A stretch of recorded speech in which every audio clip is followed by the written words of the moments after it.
Hey, what's up guys? Soft-spoken shaman over here, and I'm over here this morning at one of my favorite little conservation areas in the area locally, and so I thought it'd be a good time to make a video.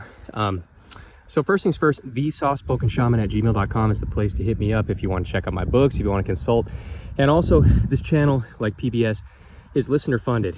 So if you have a question, you want me to make a video or email you back or do a phone call with you or whatever, for a fee I will do that. Just hit me up on that email address.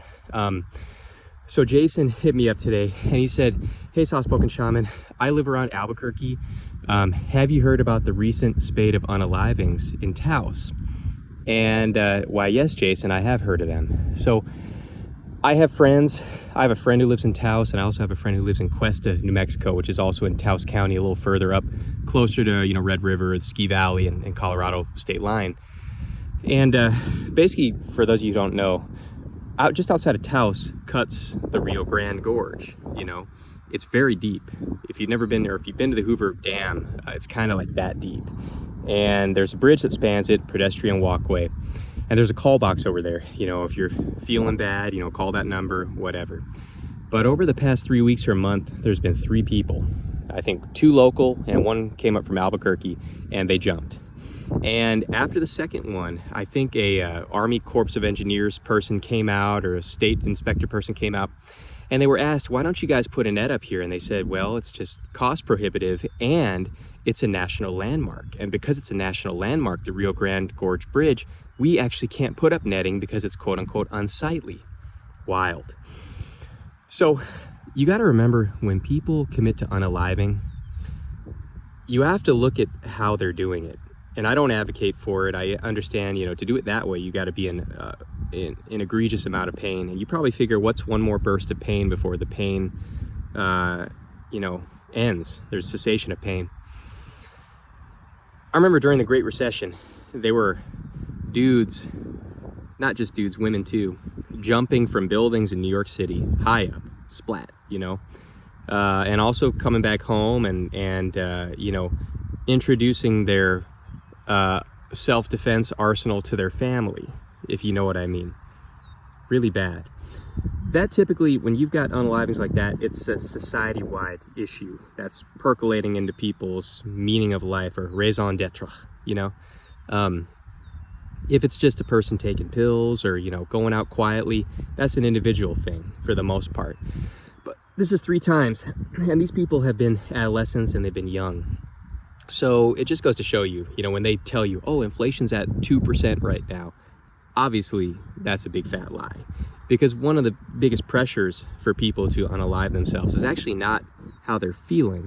It's a lack of ability to pay for things and feeling useless as a result. A lot of people don't feel that life's meaningless. They feel that life is meaningless in their situation because they're not able to pay for life. That's what it really is.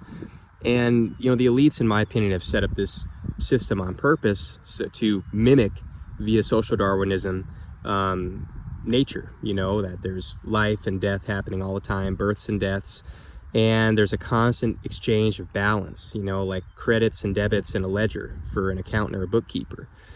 And so it's not saying it's right, it's just saying that, people come and go all the time, and, there's, during times where there's an overpopulation issue, or at least that's what they're saying, there appear to be more financial stressors that induce people to go over the edge, This isn't to ascribe blame to anybody else other than the person who unalives themselves, but there's a lot of factors at play.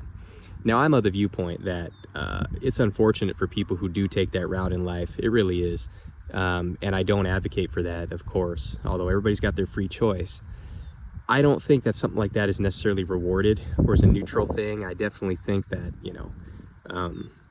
taking your vessel and smashing it, basically, that's biblically really a personal desolation of abomination, and I don't think it's rewarded. So I would always say, try to avoid that if possible. It's not a good way to go about things. But I want to know if you guys in your own areas have experienced or heard about an uptick in these unalivings, and if they're getting a little bit zany with the way they take themselves out, or if it's just the same old. I'm sure you guys all remember the guy who went on Facebook Live years back he had, you know, lost his job, his girlfriend broke up with him, and he took shoddy on live, and you know, he just showed us his abstract expressionist talent with his own brain matter, if you know what I mean. Poor guy, but everybody's responsible for their decisions at the end of the day. So what do you guys think? Get down in the comment section and let me know. Do you have any justifications for why people would unalive themselves, or is it just, you know, the worst sin, so to speak? Let me know. Make sure you like and comment and share.